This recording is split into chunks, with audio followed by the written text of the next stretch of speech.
नमस्कार। आपका birth detail 21 सितंबर 1989 3:30 मध्यरात्रि पश्चात आपका जन्म हुआ है। आपकी कुंडली कर्क लगन की कुंडली है और चंद्रमा इस कुंडली में वृषभ राशि में टॉरस साइन में बैठा हुआ है। आपकी जो राशि है, आपका जो जोडियक साइन है वो है वृषभ राशि टॉरस। लगन के स्वामी चंद्रमा है और राशि के स्वामी शुक्र हैं। जब लग्न और राशि के स्वामियों पर चंद्रमा और शुक्र का प्रभाव होता है तो यह व्यक्ति को जीवन में एक शौक पसंद व्यक्ति बनाता है। ऐसे लोग जीवन में लग्जरीज की तरफ आकर्षित होते हैं। अच्छा मकान, अच्छा रहन सहन, अच्छे कपड़े पहनना, अच्छे मकानों में रहना, ये सब चीज़ें लग्जरीज लाइफ होती हैं जिनकी तरफ व्यक्ति का रुझान बढ़ जाता है। लगन का मालिक जो चंद्रमा है वो उच्च का होकर एकादश भाव में बैठा है। लगन में आप स्वयं हैं, आपकी बॉडी है, आपकी बॉडी स्ट्रक्चर है और चंद्रमा उसका मालिक है। जलीय तत्व राशि का होता है। ऐसे लोग शुरुआत में भले ही कैसे हों, लेकिन जैसे जैसे जीवन आगे चलता है उनके शरीर में जल की मात्रा बढ़ जाती है। वसा, फैट, मोटापा, इनकी मात्राएं उनके शरीर में बढ़ जाती हैं। लगन का मालिक एकादश में, यानी आपका शरीर लाभ से जुड़ गया और वो उच्च का हो गया। यानी ग्रह ने यहाँ कहा है कि आप जीवन में कार्य करिए, आपको लाभ अवश्य मिलेंगे। लाभ का स्तर भी अच्छा होगा, अच्छा लाभ आप कमाएंगे क्योंकि ग्रह आपका उच्च का हुआ है। लगन पर किसी ग्रह का प्रभाव नहीं है। लग्नेश अपने आप में अच्छी स्थिति में बैठा हुआ है। अब देखिएगा शुक्र को। शुक्र चौथे घर में अपनी ही राशि में विराजमान है। शुक्र अगर चौथे घर में हो तो दिग्बली होता है। दिग्बली का मतलब है सुख साधन देना। आपको अच्छे सुख साधन देगा ये ग्रह। अच्छा वाहन, अच्छा रहन सहन, वो सब देगा। 4th हाउस में बैठा है। चौथा घर माता से सहयोग दिलाने वाला होता है। चौथा घर सुख साधन दिलाने वाला होता है। चौथा घर जनता से सहयोग दिलाने वाला, सामाजिक स्तर को देने वाला, भूमि जमीन जायदाद वाहन सुख देने वाला होता है। और शुक्र जब केंद्र में मालव्य नामक योग बनाए तो इस प्रकार की चीजों में बढ़ोतरी होती है। शुक्र के कारकत्वों में बढ़ोतरी होती है। वहीं अगर देखा जाए शुक्र की स्थिति को 4th हाउस में है, जनरल हैप्पीनेस के लिए भी देखा जाता है। ये व्यक्ति के हृदय को भी अच्छा होना बताता है कि हाँ, व्यक्ति कोई खराब हृदय वाला नहीं है, अच्छी सोच रखता है, समाज कल्याण के लिए भी सोचता है। कुंडली में बृहस्पति को देखिएगा। भाग्येश और षष्ठेश बृहस्पति जब द्वादश भाव में बैठे तो ऐसे व्यक्ति अपने भाग्य बनाने के लिए अगर दूर स्थान के लोगों से जुड़ें, दूर स्थानों पर भ्रमण करें, बाहर के लोगों से जुड़ें, विदेश से जुड़ें, तो वो जीवन में अच्छी तरक्की प्राप्त कर सकते हैं। बृहस्पति द्वादश भाव में षष्ठेश होकर बैठा है। आपको हेल्थ इश्यूज दे सकता है बृहस्पति। आपके खराब खान पान के कारण आपकी तबीयत खराब कर सकता है बृहस्पति। आपकी खराब दिनचर्या के कारण आपको हेल्थ इश्यूज दे सकता है, क्योंकि बृहस्पति फैट का कारक है, वसा का कारक है। आपको लीवर की डिजीज भी दे सकता है ये बृहस्पति। तो अपना आपको ख्याल रखना होगा। टूर से, ट्रैवलिंग से, यात्राओं से फायदा। हवाई यात्रा कराएगा ये ग्रह, विदेश यात्रा कराने में भी सक्षम है। शनि इस कुंडली में छठे घर में बैठा है।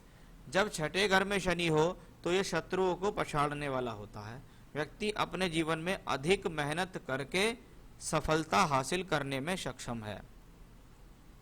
जीवन की सभी प्रकार की जद्दोजहद से निकलने में सक्षम है। उसके कार्य क्षेत्र में उसको काफ़ी एफर्ट्स करने पड़ेंगे, लेकिन एफर्ट्स कामयाब हो जाएंगे, इसमें कोई भी संदेह नहीं है। अब कुंडली में सप्तम भाव पत्नी के लिए भी जाना जाता है। सप्तमेश जब छठे घर में हो और बृहस्पति उसको देख रहा हो तो ये मैरिड लाइफ को तो बचा लेता है, लेकिन कभी कभी ससुराल पक्ष की तरफ से समस्या दे देता है, क्योंकि आपके 8वें घर में राहु है, दूसरी तरफ शनि है। शनि और राहु ने पापकर्त्री योग बनाया है। ये वैचारिक मतभेद भी दे देगा। आप नवांश में भी देखिएगा, क्योंकि नवांश कुंडली भी मैरिड लाइफ के लिए देखी जाती है। यहाँ एक तरफ राहु एक तरफ शनि है, यहाँ भी एक तरफ एक तरफ शनि है। ये हस्बैंड वाइफ के बीच में किसी अन्य व्यक्ति विशेष की वजह से डिस्प्यूट दे सकता है। ससुराल पक्ष के इन्वॉल्वमेंट्स की वजह से डिस्प्यूट दे सकता है। हेल्थ इश्यूज दे सकता है हस्बैंड को भी और वाइफ को भी। तो वो कॉम्बिनेशन हमें यहाँ दिखाई दे रहे हैं।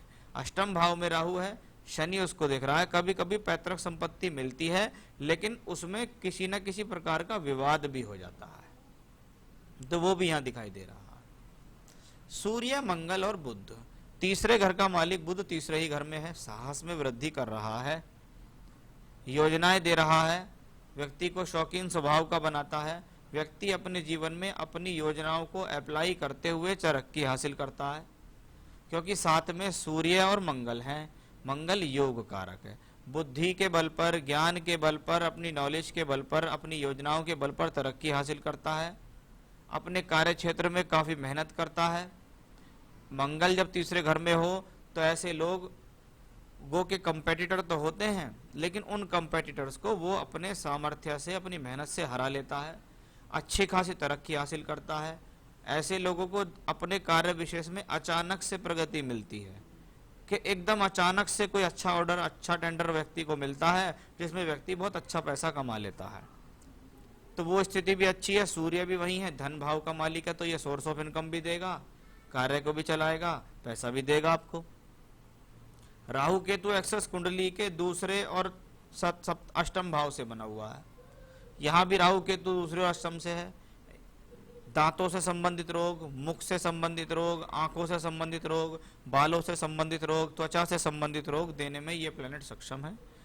जब राहु केतु धन भाव से संबंध बनाए, आपको अपने धन संचय पर ध्यान देना चाहिए, पैसे जोड़ने पर भी ध्यान देना चाहिए। अपना पैसा बेफिजूल में किसी को देना नहीं चाहिए, नहीं तो लौट के आने की संभावनाएं कम हो जाती हैं। तो ये बहुत अच्छी स्थिति यहाँ दिखाई दी है। शनि की स्थिति इस कुंडली में बहुत मजबूत हो रही है, क्योंकि शनि कुंडली में सप्तम अष्टम का मालिक होके है छठे घर में। ये ग्रह अपनी दशांतर दशा में कष्ट से आपको देगा, जो देगा बिना कष्ट से नहीं देगा, लेकिन हाँ टूर से, ट्रैवलिंग से, यात्राओं से आपको जोड़ के लाभ देगा। अब भाई साहब आपको चल रही है बृहस्पति की महादशा। 2017 नवंबर 2017 के आपको बृहस्पति की महादशा आई। बृहस्पति कुंडली में द्वादश भाव में भाग्येश और षष्ठेश होकर है। सबसे पहले हेल्थ का ध्यान रखो, खान पीन का ध्यान रखो, खराब दिनचर्या को मत अपनाओ, नहीं तो लीवर, फैट, कोलेस्ट्रॉल से संबंधित बीमारियां बृहस्पति अपनी दशा में अवश्य दे देगा। हेल्थ इश्यूज देगा, क्योंकि शनि उनको देख रहा है, सप्तमेश और अष्टमेश छठे घर से देख रहा है। एक बात, दूर स्थानों से जुड़कर फायदा मिलेगा, बाहर के लोगों से जुड़कर फायदा मिलेगा, टूर ट्रैवलिंग से फायदा मिलेगा, एक्सपोर्ट इंपोर्ट से फायदा दे देगा बृहस्पति। सप्तम भाव क्योंकि पार्टनर्स के लिए भी जाना जाता है, तो पार्टनर्स के साथ अगर जो भी काम करना है उसको बहुत ज्यादा लिखा पढ़त करके करें, एक एक चीज को बहुत संभाल के चलें। बृहस्पति नवांश में द्वादश भाव में बैठा है, फिर से छठे घर के मालिक सूर्य के साथ है, फिर से हेल्थ इश्यूज दिखते हैं, हेल्थ का ध्यान रखो। शुक्र के साथ है, अष्टमेश है। अब बृहस्पति नवांश में जब कमजोर हो जाए और 12वें घर में हो, तो जितना भी आने वाला समय है और उसमें जितना भी आप इन्वेस्ट करते हैं, उनको बड़ा सोच समझ के, समझदारी से करें, क्योंकि बृहस्पति धन का कारक भी है, और जब ये 12वें घर में बैठा हुआ हो तो व्यक्ति को धन की चिंता देता है। और देखिए यहाँ फिर से शनि से दृष्ट हुआ है, लॉस दे सकता है आपको।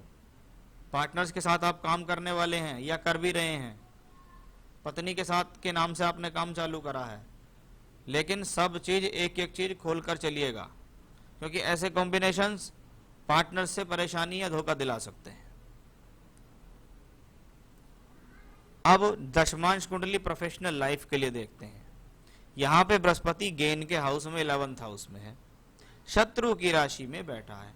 गेन तो हो रहा है, लेकिन शत्रु परेशान करेंगे, सीधी सीधी सी बात है। लेकिन हाँ गेन होगा, क्योंकि ये लग्नेश है, आपकी काम में तल्लीनता दिखा रहा है, आपकी काम में मेहनत दिखा रहा है, तो वो कॉम्बिनेशंस भी यहाँ क्लियर दिखाई देता है। सप्तमेश बुध राहु केतु एक्सेस में बैठा हुआ है। आने वाले समय में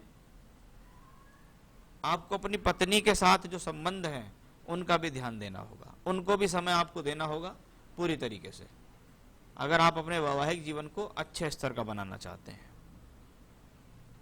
बृहस्पति में शनि आपको चल रही है, दिसंबर 19 से जुलाई 22। अब शनि कहाँ है? 6th हाउस में। पहला इंडिकेशन स्वास्थ्य का ध्यान रखिए। दूसरा इंडिकेशन पार्टनरशिप में जो भी काम कर रहे हैं उसको एक एक चीज को लिखा पढ़त करके करें, कोई भी कच्चा काम ना करें, क्योंकि शनि 6th हाउस में है। शनि यहाँ छठे घर में है, द्वादश को देख रहा है, यहाँ भी द्वादश को देख रहा है और बृहस्पति द्वादश में है। अभी 2022 तक आपको किसी प्रकार का कोई झटका लग सकता है, थोड़ा सा संभल के काम करिएगा। और देखिएगा दशमांश में शनि बैठा है नीच का होके पंचम में। ये ग्रह व्यक्ति को जरूरत से ज्यादा होशियार बना देता है। जब व्यक्ति अपनी बुद्धि का जरूरत से ज्यादा प्रयोग करना शुरू कर देता है तब वो गलतियां करता है, गलतियां करके उसको अपने करियर में डाउनफॉल का सामना करना पड़ता है। तो भाई साहब आप जो भी काम कर रहे हैं, क्योंकि उम्र आपकी कोई ज्यादा नहीं है, अभी 2022 तक का जो समय है वो करियर में अप्स एंड डाउन ला सकता है, पूरी संभावना दिखती है। और अभी 2021 की शुरुआत ही चल रही है, इसलिए आप अपने ऊपर ध्यान रखें, बहुत फूक के कदम रखें। ऐसा नहीं होगा कि आज ये अपॉर्चुनिटी मिल रही है, जिंदगी में कभी मिलेगी नहीं, आगे बहुत अपॉर्चुनिटी आएंगी। लेकिन मैं यही कहूँगा धन संचय पर ध्यान दो, बिना बात की पैसा इधर उधर मत फेंको, पैसे को समझ के चलो, पैसे की वैल्यू समझो, उसको अपने अच्छे और बुरे समय दोनों के लिए बचा के रखो। जिसके साथ भी पार्टनरशिप कर रहे हैं उनके साथ आपको सब चीज़ें ध्यान रखनी है। आपने पूछा हेल्थ वेल्थ कैसा रहेगा, तो मैंने दोनों के बारे में आपको चिंता बता दी है। 2022 तक ध्यान रखिएगा। वाइफ के नाम से आईटी का बिजनेस शुरू किया है, फ्रेंड के साथ कैसा रहेगा। पार्टनरशिप बनाई है अपने पत्नी को, कोई बात नहीं है, कोई इसमें खास ऐसे बुरे कॉम्बिनेशन नहीं है, लेकिन पार्टनर्स जो आपने बनाया है अभी 2022 तक उसके साथ थोड़ा सा अनबन के कॉम्बिनेशंस हैं, उन पर ध्यान दीजिएगा। 2018 में चालू किया है वो कैसा रहेगा। जैसे ही बृहस्पति की दशा आपको लगी आपने बिजनेस शुरू कर दिया, क्योंकि बृहस्पति आपका एकादश भाव में है, इसलिए डिसीजन तो आपका गलत नहीं है। लेकिन बिजनेस उसी का नाम है जिसमें अप्स एंड डाउन आते हैं। जब तक अप्स एंड डाउन नहीं आएंगे आप बिजनेस को सीखेंगे नहीं, उसकी कमियां नहीं सीखेंगे, अपने आप में सुधार नहीं करेंगे। इसीलिए ग्रह के अंदर 9 ग्रहों की अंतर्दशाएं होती हैं। बृहस्पति में बृहस्पति, शनि, बुध, केतु, शुक्र, सूर्य, चंद्र, मंगल, राहु, हर ग्रह अपनी अलग अलग भूमिका देता है। तो अभी बृहस्पति में शनि चल रहा है, 2022 तक ध्यान रखें। उसके बाद बृहस्पति में बुध आएगा, बुध की पोजीशन कुंडली में काफी बेहतर है, जो आपको आने वाले समय में अच्छी खासी प्रगति दे रही है। तो वो चीज आपकी हॉरोस्कोप में यहाँ क्लियर दिखाई देती है। अभी आप हनुमान जी की शरण में जाइए, हनुमान जी की पूजा पाठ कीजिए। रोजाना आप बजरंग बाण का पाठ करें। मंगलवार के दिन हनुमान मंदिर जाएं, प्रसाद चढ़ाएं। शनिवार के दिन शनि देव के पीपल पर जाकर सरसों के तेल का दिया जलाएं। ये तो करें आप उपाय, और इनके अंदर लगातार उपाय करते रहें, निरंतरता से उपाय करते रहें। जिन जिन चीजों के बारे में मैंने आपको समझाया है उन पर भी आप विशेष ध्यान दें, क्योंकि देखिए ग्रह आपके हैं, दशाएं आपकी है, नक्षत्र आपके हैं, सब कुछ आपका है। मेरा काम तो सिर्फ आपको मार्गदर्शन करके बताने का है। अब अगर आप उस चीज को भांप लेते हैं, उसके हिसाब से चलते हैं, तो आप अपने जीवन में परेशानियों से बच सकते हैं, अपने नुकसान से बच सकते हैं। तो जो उपाय बताए हैं वो आप अवश्य कीजिएगा। रतन पहनने की मैं अभी आपको यहाँ कोई सलाह नहीं दूंगा, कि कोई कहेगा बृहस्पति का रतन पहन लो, बृहस्पति द्वादश में शनि से दृष्ट है, मत पहनना, हेल्थ इश्यूज बढ़ा देगा। सूर्य, चंद्र, मंगल, हाँ एक मोती पहन सकते हैं, मोती रतन पहनने की मैं सलाह दे सकता हूँ, आप मोती पहन सकते हैं अच्छा सा। बाकी तो और कुछ आपको नहीं करना है, आपको चाहिए तो मोती मुझसे प्राप्त कर सकते हैं। तो ये था आपकी हॉरोस्कोप का एनालिसिस, सवालों के जवाब। कुंडली अच्छी है, अच्छी प्रगतिशील है, भविष्य में अच्छी तरक्की करेंगे आप, इसमें भी कोई संदेह नहीं है।